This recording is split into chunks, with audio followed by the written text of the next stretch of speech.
Apocalipse capítulo 13, vamos falar sobre o anticristo, o sistema anticristão, todo esse processo maligno que você vê no mundo ao nosso redor, e vai também profeticamente anunciar o que vai acontecer antes da volta do Senhor Jesus. Só que se você for ler Apocalipse 13, seria interessante você também fazer uma comparação com Daniel capítulo 7. Você vai ver que as figuras, os exemplos de bestas, de feras, dragões, imagens que são utilizadas na linguagem profética, na linguagem apocalíptica, eu vou falar o significado de cada coisa. Mas Daniel capítulo 7, ele tem um paralelo com Apocalipse 13, e a Bíblia é assim, a Bíblia é perfeita. Ela nunca, uma mensagem está sozinha. Então a revelação de Apocalipse 13, ela tem uma forte ligação com Daniel capítulo 7. E se você quer crescer e entender melhor, você vai fazer isso. Esse capítulo 13 é um dos intervalos. Eu falei para vocês que o Apocalipse tem 4 grandes visões. Primeiro, as 7 igrejas que já se cumpriram 7 períodos, 7 tipos de igrejas, depois os 7 selos, e então 7 trombetas, e aí nesse intervalo entre as trombetas e as taças acontecem várias coisas. Dentre elas está o capítulo 13, que fala das 2 bestas, e do anticristo. Mas só para você fazer essa ponte, Apocalipse 12 narra a história da mulher e do dragão, que a serpente, a mesma serpente lá de Gênesis, que persegue a humanidade, que engana o homem pelo pecado, ela vem numa forma de um dragão para destruir a igreja. Apocalipse 12 mostra a perseguição da igreja na grande tribulação. A igreja será perseguida, uma grande batalha espiritual. E aqui eu volto a fazer um parêntese. Nós vamos falar sobre o anticristo e sobre a besta. Quem que a besta, o anticristo, vai perseguir? Vai ser a igreja. Então, quando alguém falar para você que a igreja não estará na grande tribulação, essa pessoa não leu a Bíblia. Não tem isso na Bíblia. A Bíblia diz claramente que a tribulação será para perseguir, para peneirar a igreja. Leia Apocalipse 12, leia Apocalipse 14, versículo 17, aqueles que vieram da grande tribulação, ou seja, a igreja será tribulada, perseguida, mas no final ela será arrebatada e levada aos céus. Qual a diferença desse entendimento? A diferença é que se eu aprendo como crente, que eu não vou passar pela tribulação, se eu ensino meus filhos que eles não vão ter problema, eles vão crescer sem maturidade.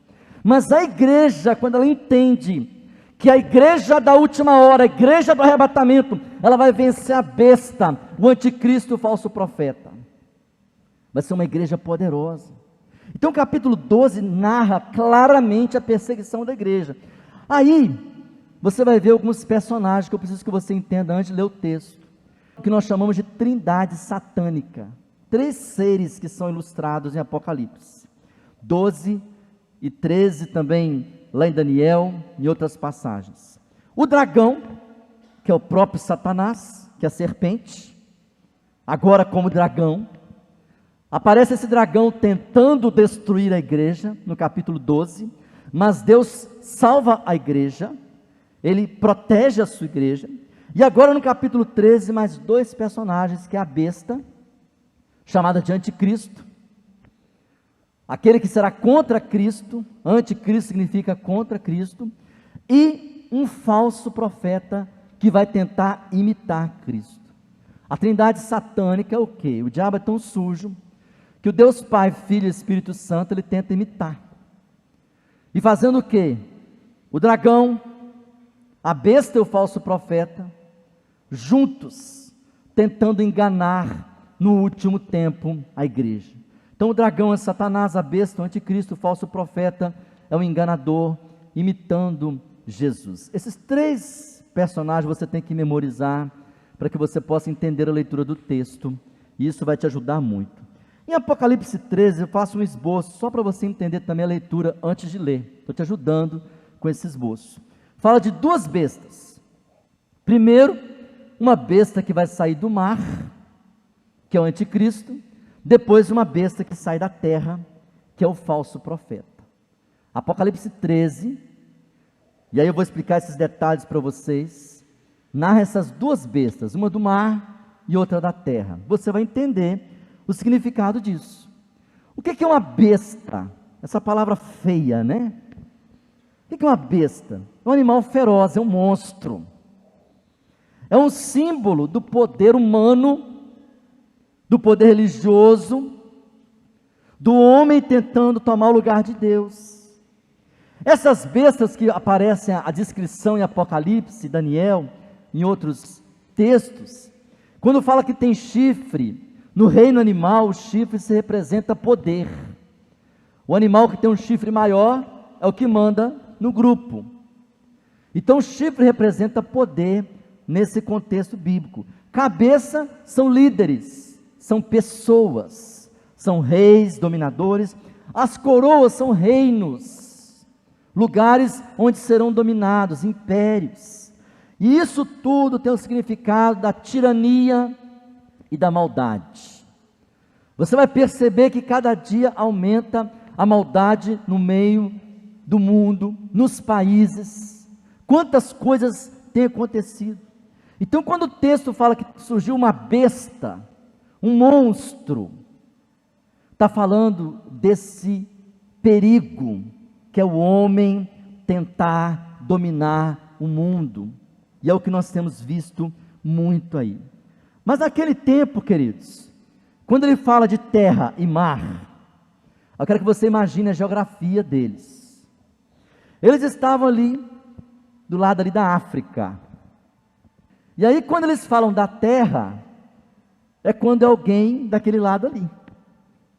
E quando eles falam do mar, é alguém que vem do além-mar, ou da Europa, ou de outro lugar.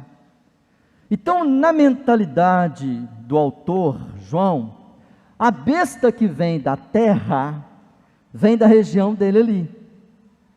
A besta que vem do mar, vem de longe, vem de outros lugares.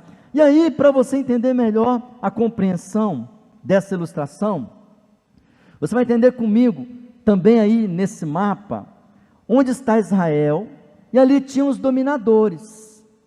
Eles tinham lá em Roma o César, e tinham lá em Israel o Herodes. Foram vários reis, em Roma ganhava o nome de César, é um título. Talvez poderia ser o Domiciano, daquela época, que se disse ser um deus. Então ele seria a besta do mar, que veio lá de Roma. Mas também tinha ali em Israel uma outra figura que era o Herodes, que era o rei local, que fazia as pessoas adorarem o rei de Roma. Então, quando ele falava de duas bestas, aí eu quero que você imagine comigo uma pessoa que é proibida de mandar uma mensagem. Tem que colocar um código. Aí quando ele fala de duas bestas, ele tem que colocar um código. Ele não ia falar que era o rei de Roma, nem que era o rei de Israel. Ele colocou um código. São bestas. Naquele tempo, quem lesse ia falar assim: que isso aqui é mitologia. Mas na verdade, tinha um sentido profético. Então, qual o significado disso? Aí eu falei para vocês que o Apocalipse pode ser interpretado olhando para o passado, para o futuro, de forma simbólica e de forma contínua. Primeiro, no passado você pode pensar que, e aí muitas pessoas acham, que João estava escrevendo falando realmente de César e de Herodes. Só isso, ponto final. Olha para o passado. Ele usou o símbolo de Herodes na terra e o César no mar, mas será que é só isso? Não é só no passado. Você pode pensar que apenas no futuro, a besta vai vir só daqui a muito tempo, vai demorar muito, e pensar que é só no final. Você pode também pensar de forma simbólica, porque hoje tem falsos líderes, falsos governantes, vou mostrar para vocês, que tentam fazer o que a besta fez. Mas a leitura contínua, o que ela faz você entender? Preste atenção, vou até abrir a sua mente aqui para você entender. Você olha a história, César foi, Roma foi, sim. Durante a história aconteceu, quer ver um exemplo? Se você ler Apocalipse 13, você pode pensar em Hitler, que vai encaixar direitinho. Então, durante a história, de forma contínua, após as gerações, sempre se levantam anticristos. Jesus falou que viriam anticristos, falsos profetas, não seria um só, até que no final dos tempos virá finalmente o anticristo. Então, assim que a gente interpreta. Aconteceu naquele tempo, aconteceu durante as gerações e vai acontecer no tempo final. Depois que eu falei isso aí, o que é uma besta, significado um pouco para você abrir sua mente, está na terra, está no mar. Vamos ler a Bíblia, Apocalipse 13, de 1 a 10. Apocalipse 13, de 1 a 10. Vi emergir do mar uma besta que tinha 10 chifres e 7 cabeças, e sobre os chifres 10 diademas, e sobre as cabeças nomes de blasfêmias. A besta que vi era semelhante a leopardo, com pés e de urso, e boca como de leão. E o dragão deu à besta o seu poder, o seu trono e grande autoridade. Uma das cabeças da besta parecia ter sido golpeada de morte, mas essa ferida mortal foi curada, e toda a terra se maravilhou, seguindo a besta. E adoraram o dragão, porque deu a sua autoridade à besta. Também adoraram a besta, dizendo: quem é semelhante à besta? Quem pode lutar contra ela? Foi-lhe dada uma boca que proferia arrogâncias, blasfêmias, e foi-lhe dada autoridade para agir durante 42 meses. A besta abriu a boca em blasfêmias contra Deus, para lhe difamar o nome e difamar o tabernáculo, a saber, os que habitam no céu. Foi-lhe permitido também que lutasse contra os santos e os vencesse. Foi-lhe dada ainda autoridade sobre cada tribo, povo, língua e nação. E ela será adorada por todos os que habitam sobre a terra, aqueles que desde a fundação do mundo não tiveram seus nomes escritos no livro da vida do Cordeiro que foi morto. Se alguém tem ouvidos, ouça. Se alguém tem ouvidos, ouça. Se alguém tiver de ir para o cativeiro irá. Se alguém tiver de ser morto pela espada será morto.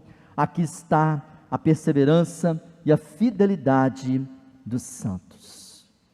Nessa primeira parte do texto, fala da besta que surge do mar. E aí essa besta recebe o trono do dragão, que é o diabo, que eu falei. Ela é semelhante ao leopardo, tem os pés como de urso, boca de leão, 10 chifres, em cada chifre uma coroa, 7 cabeças. Uma das cabeças foi ferida, e aí as pessoas adoraram essa besta, porque ela foi ferida, mas foi curada.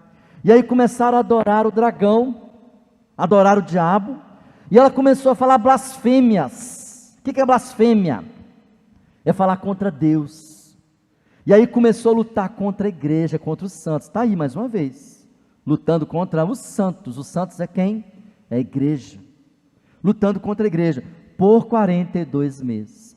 Volta a fixar aqui, não vai aparecer dragão no mar. O símbolo é de alguém. Ele está chamando alguém como se fosse uma besta. E essa besta tem 7 cabeças, por quê? Uma equipe. É uma equipe, 7 cabeças. 10 chifres, por quê? O chifre é o poder. Talvez são 10 cargos, 10 áreas. 10 coroas, por quê? 10 países. Pode significar. E aí, queridos, ela faz um milagre. uma das cabeças feridas é curada, e o povo começa a adorar essa besta, mas ela fala blasfêmias contra Deus, e aí começa a lutar contra a igreja. Sabe o que é coroas?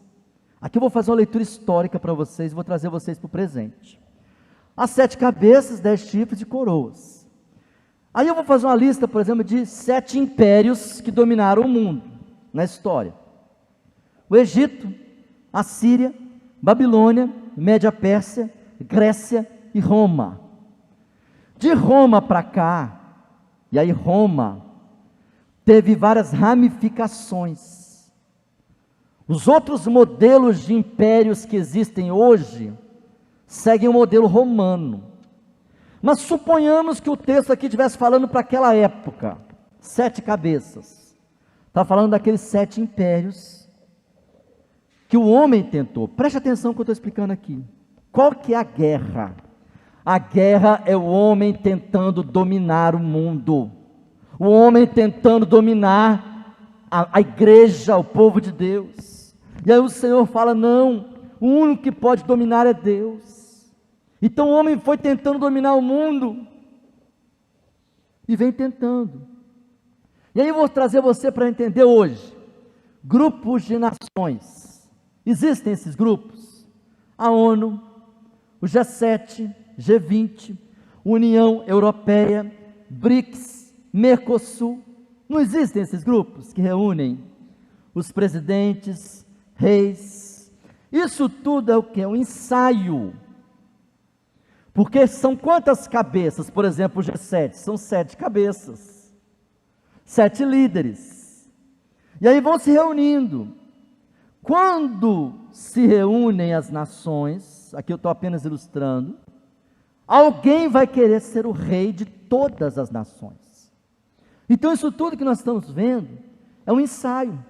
E aí quando chama de uma besta, de um monstro, é porque muitas vezes levanta alguém tentando dominar o mundo, e essa pessoa é um monstro. Quer ver uma prova? Ditaduras no mundo. Você vai levar um susto agora. Eu tenho certeza que talvez você achava que o mundo, a maioria do mundo, era democrático, era livre. Não. 210 países, 83 é democracia. Só que dessas 83 democracia, tem uns que é democracia, mas no fundo, tem uma ditadura escondida ali. Desses 210, 64 são ditadura mesmo. E 63 países é meia ditadura disfarçada de democracia. Se você for olhar aí, mais da metade do mundo não é democracia. É o quê? Ditadura. E o que significa isso? Monstros, homens tentando dominar o mundo, ditadores tentando dominar o mundo. Isso tem acontecido. E aí o que significa isso para nós? O anticristo, olha o que o anticristo vai fazer. Daniel 9, 27, que diz: ele fará firme aliança com muitos por uma semana. Na metade da semana fará cessar o sacrifício e a oferta de cereais. Sobre a asa de abominações virá aquele que causa a desolação, até que a destruição que está determinada seja derramada sobre ele. Quando Daniel, que também faz a mesma profecia, ele explica que o anticristo vai tentar essa primeira besta do mar, que vai tentar dominar o mundo, fazer uma aliança de 7 anos, uma proposta de paz. Vai reunir 7 cabeças, 10 coroas, nações, e vai fazer uma proposta de paz, de 7 anos. Só que ele vai perseguir a igreja. E no meio desses 7 anos, na metade, aí acontece a pior fase da grande tribulação. E o que é a grande tribulação? Marque essa explicação. Será um período de 7 anos, onde explica 3 vezes na Bíblia. Quando fala metade, 3 anos e meio, em Daniel e Apocalipse. Quando fala aí também 42 meses, se você fizer a conta, quando fala aí, Apocalipse 13:5, que ele vai perseguir os santos 42 meses, faz a conta, dá 3 anos e meio. Vai começar propondo paz. Só que paz assim, você me obedece, é um ditador, você me obedece, que você fique em paz. E aí a igreja vai pregar a verdade e vai perseguir a igreja. Também quando fala 1260 dias, faz a conta, dá 3 anos e meio. Então a conta é certinha. Jesus deixou bem claro que a grande tribulação será um período contado. Por quê? A coisa vai ser tão feia, que se não limitar o tempo, ninguém aguentaria. Mas você me pergunta, pastor, como que a igreja vai aguentar, meu irmão? Vai ser nesse período, minha irmã, que Deus vai derramar aquele incensário, lá de Apocalipse 8:1, que vai jogar todos os milagres sobre a terra. Vai ser nesse período que a igreja vai ser renovada, avivada. Vai ser nesse período que vai acontecer o que está escrito em Apocalipse 7, que Deus vai selar com o Espírito Santo aqueles que são dele, e o inimigo não vai poder tocar. Perseguição vai ter, mas vai ser essa igreja. Eu faço mais uma vez a pergunta para vocês: vocês acham que Jesus vai voltar para buscar isso que está aí? Essas igrejas, essa bagunça que está aí? Vocês acham que avivamento é show gospel? Ou é transformação social, mudança de vida, Deus operando coisas sobrenaturais? Vocês acham que Deus, Ele não está com vontade de voltar a fazer paralíticos andar na igreja, porque a igreja é lugar de cura, de libertação? Mas sabe por que não está acontecendo? Porque se começa a acontecer, começa a ter dinheiro envolvido, o homem começa a se glorificar, é o pastor, é o líder. Isso aí, sabe o que é isso? São coisas do anticristo. É a pessoa tomando a glória que é de Deus.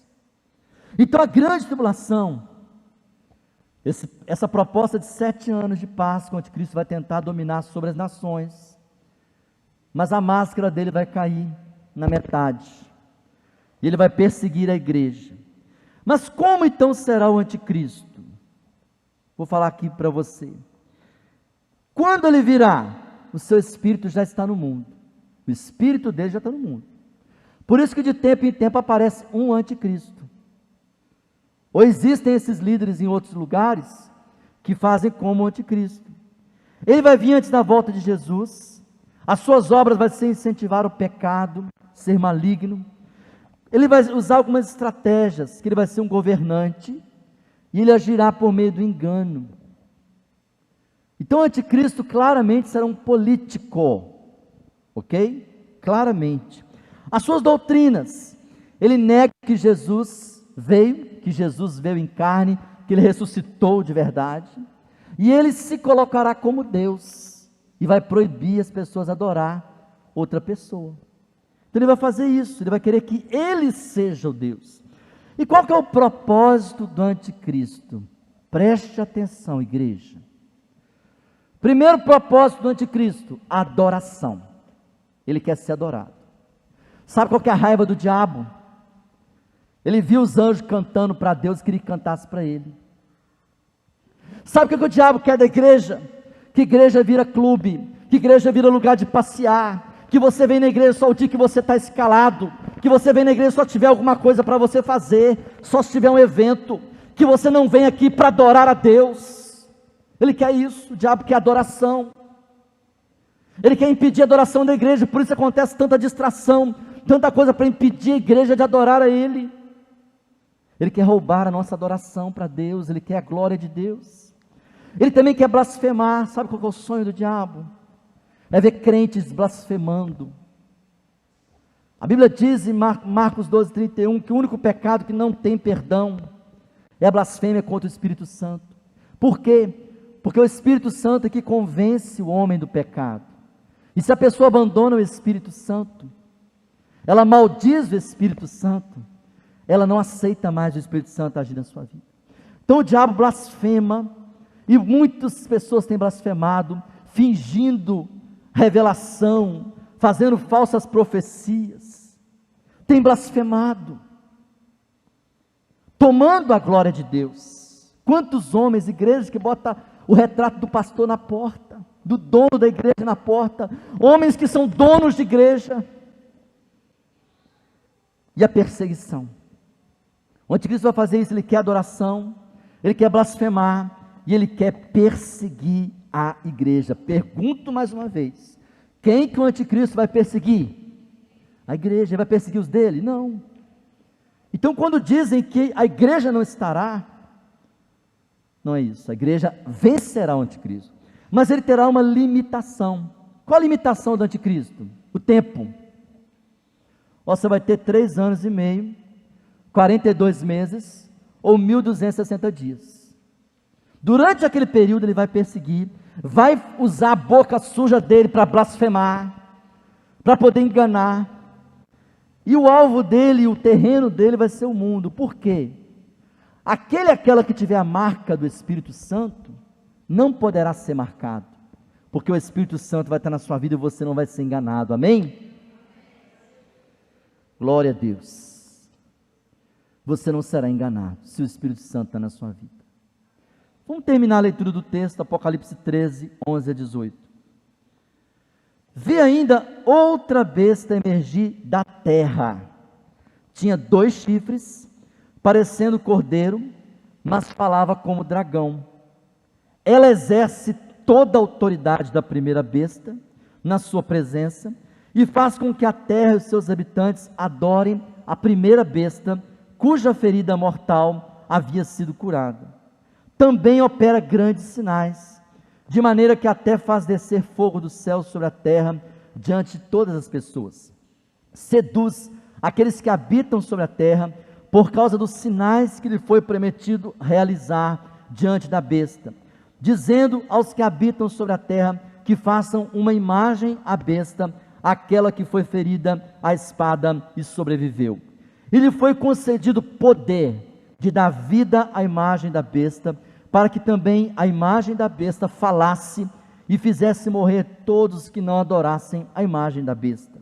A todos, os pequenos e os grandes, os ricos e os pobres, os livres e os escravos, faz com que lhes seja dada certa marca na mão direita ou na testa, para que ninguém possa comprar ou vender, senão aquele que tem a marca, o nome da besta ou o número do seu nome. Aqui está a sabedoria. Aquele que tem entendimento, calcule o número da besta, pois é número de ser humano, e esse número é 666. A besta da terra. Vou descrever o texto aqui. A besta é um líder, é um monstro, que surge da terra. Aí quer dizer ali do continente. Mas ela parece cordeiro, só que tem voz de dragão. Por fora parece um cordeiro, mas na hora que abre a boca, vê que é o dragão. Tem 2 chifres e recebe a autoridade da primeira besta, duplo poder, o poder dela e o da última. Opera sinais, engana o mundo, ela faz uma imagem da primeira besta, dá vida a essa imagem e manda as pessoas fazerem uma marca na mão ou na testa, para comprar ou para vender. E o seu número é 666, o número do código dessa marca. Marque aqui que esse é o falso profeta. Por que falso profeta? Ele faz que é um cordeiro, imita Jesus, faz milagres, engana todos, e ele apoia o anticristo. Jesus disse que surgiriam falsos cristos e falsos profetas. Então, quando surgir, entenda o que eu estou falando, esse primeiro imperador, querendo dominar o mundo, as nações, vai surgir também um líder religioso, um grande líder religioso, que vai tentar convencer o mundo todo, de adorar não a Deus, mas a esse líder, a esse imperador. e vai fazer milagres, vai fazer grandes milagres. Aí, queridos, eu queria sim testemunhar para vocês um fato, que é sobre o terceiro templo. Eu não acreditava muito nisso, embora tenha profecias na Bíblia. 2 Tessalonicenses 2, 3 e 4 diz que surgirá aquele filho da perdição, que se levanta tudo o que se chama Deus, objeto de culto, e se assentará no santuário de Deus, apresentando-se como se fosse o próprio Deus. Eu estive lá em Jerusalém, e eu tive o privilégio de visitar o Museu do Templo, e está tudo preparado para construir o templo de novo em Jerusalém, do lado da mesquita. Até as cortinas, as toalhas, as vasilhas já estão prontas. Até então eu não acreditava muito nisso. Até os bezerros para fazer o sacrifício eles já estão criando. E eles vão colocar o templo ali. O que vai acontecer? Para construir o templo ali do lado da mesquita, que tem guerra direto, você vê em Jerusalém, vai ter que fazer um acordo de paz. Ao fazer esse acordo de paz, vai ter que ter um líder. Ao ter um líder, ele vai querer se colocar dentro do templo para dizer que eu sou Deus. Então está tudo preparado. Está tudo preparado para construir o terceiro templo, e um líder se colocar ali como Deus, lá em Jerusalém, falando que Ele é Jesus, que Ele é o Messias, e Ele vai fazer milagres, muita gente vai acreditar. E esse líder vai ter símbolos ocultos. Primeiro, uma imagem dele, ou uma imagem que ele vai fazer, para ser adorada. Essa imagem vai ganhar vida, eu vou explicar alguns exemplos para vocês. Também ele vai ter um número secreto. Mas por que é 666? Eu vou explicar. O 6 é o número do homem. O homem foi criado no sexto dia. Então é o homem, o homem, o homem. Sendo que quem tem que dominar o mundo é quem? É Deus, é Deus, é Deus. Só que o homem está tentando dominar o mundo.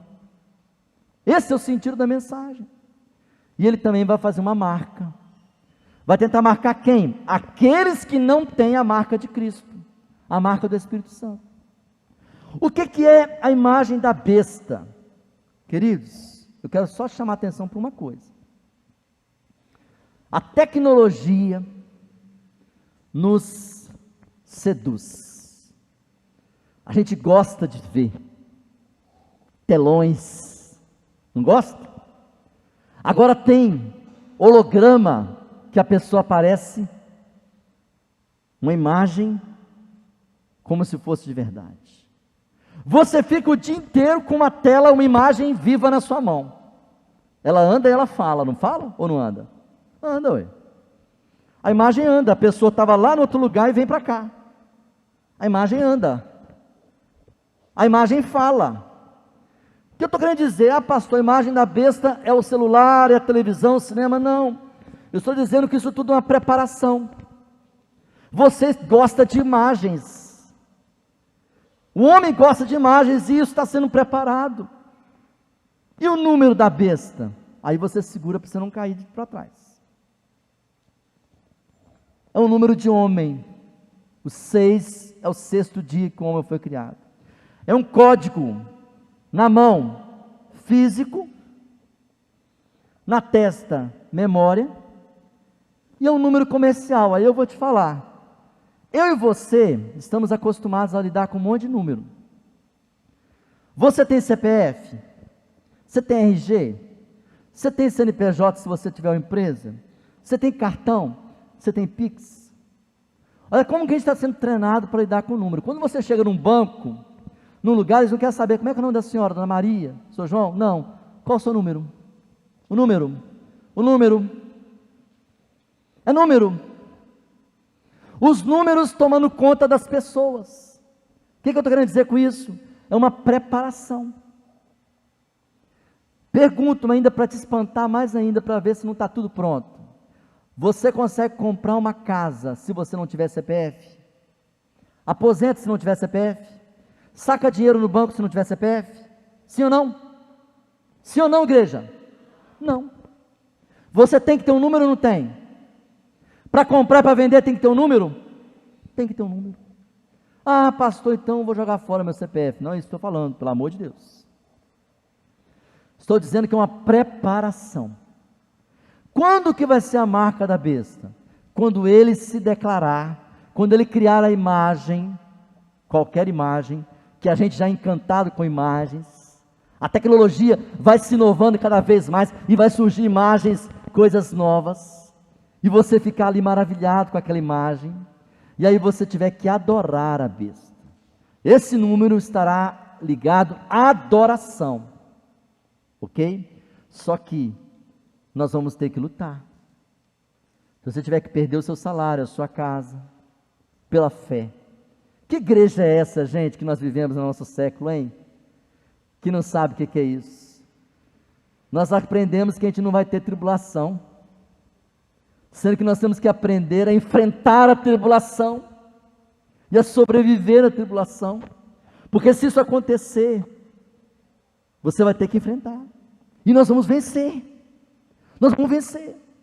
Quando fala do número na testa, pode ser também simbolicamente a memória. Se eu te perguntar qual o número do seu CPF, você fala. Na mão, seu cartão. Alguém fala comigo assim, mas pastor, e a marca da besta? A marca, vão pegar a gente à força e vão colocar um chip na gente e vai enfiar. Não, eu sempre falei que nunca foi isso. Ninguém vai ser colocado à força. Como é que vai ser?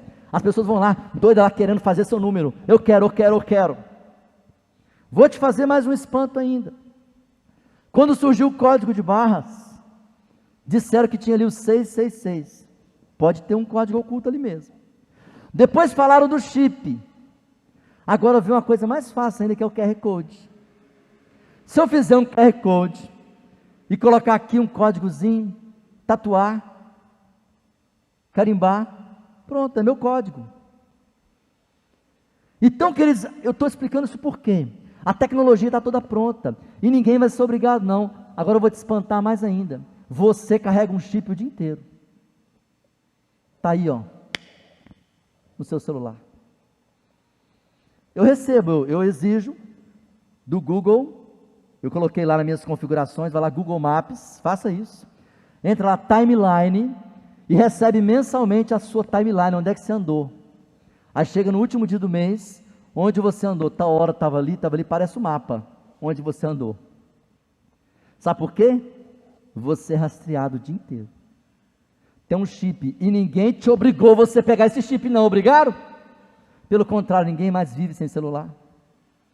Então, por que eu estou falando isso? É uma preparação. Isso se cumprirá finalmente, estou concluindo, como? O Apocalipse, um dos temas centrais é adoração. Ele quer ser adorado. E se você, presta atenção, vou te fazer uma pergunta muito séria. Entre ganhar o seu salário e adorar a Deus, você tiver que escolher ganhar o seu salário, qual que você escolhe? Entre ganhar talvez um prêmio, qualquer coisa, o que você escolhe?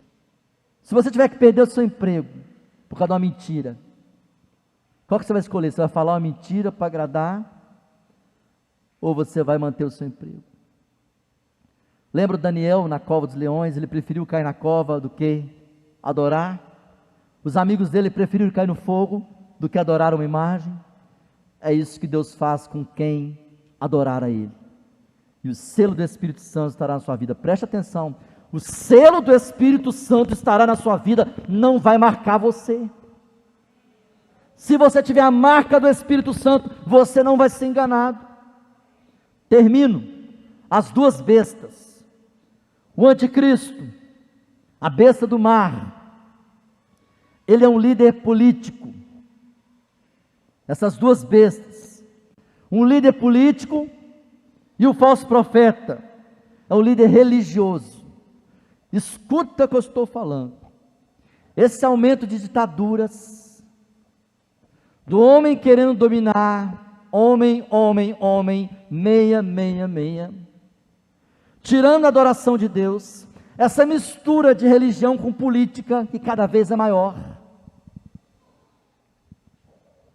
Associação, por que tem duas bestas? Uma do mar, outra da terra. São dois líderes. Um político e um religioso. Vários autores, John Wesley insistiu nisso, de que isso aí seria o Papa. Eu não quero falar do Papa, não. Porque pode ser outros também. Pode existir outros líderes aí, até com nome de evangélico, de judeu, sei lá. Então, se eu falar que vai ser o Papa, eu vou olhar só para o Papa, não vou olhar outro. Agora, o Papa faz um monte de coisa que esses bestas fazem. Só que eu quero que você pense o seguinte. Vou terminar com o versículo 1 João 2,18.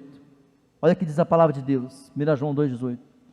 Filhinhos, já é a última hora, e como ouvistes que vem o anticristo, também agora muitos anticristos têm surgido, pelo que conhecemos que é a última hora. Olha, João falou que era a última hora. Hoje eu falaria que não é a última hora, é os últimos segundos. Vem o anticristo, já tem muitos anticristos contra Cristo. Todo o sistema, eu falei para vocês, tudo está prontinho, a tecnologia, nós estamos sendo treinados para isso, para querer isso, para desejar isso, o mundo deseja isso. A única coisa, o único remédio para a igreja, sabe o que é? Adoração. Se render diante do Senhor, ser selado pelo Espírito Santo. Feche seus olhos em nome de Jesus. Pai querido, nesse momento, Senhor, nós queremos, ó Deus amado, colocar esta palavra diante de Ti. Que ela seja marcada na nossa mente e no nosso coração. Pai, eu te clamo, Senhor amado, sela, marca a nossa mente. Pai amado, a nossa mente, Pai amado, com esta palavra, o nosso coração, as nossas mãos, as nossas obras. Para que o diabo não tenha poder de tocar na tua igreja.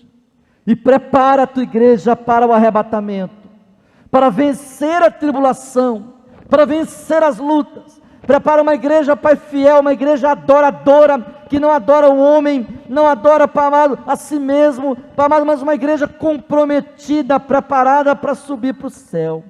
Eu te entrego, Senhor amado, a tua igreja, que nós não sejamos enganados, em nome do Senhor Jesus.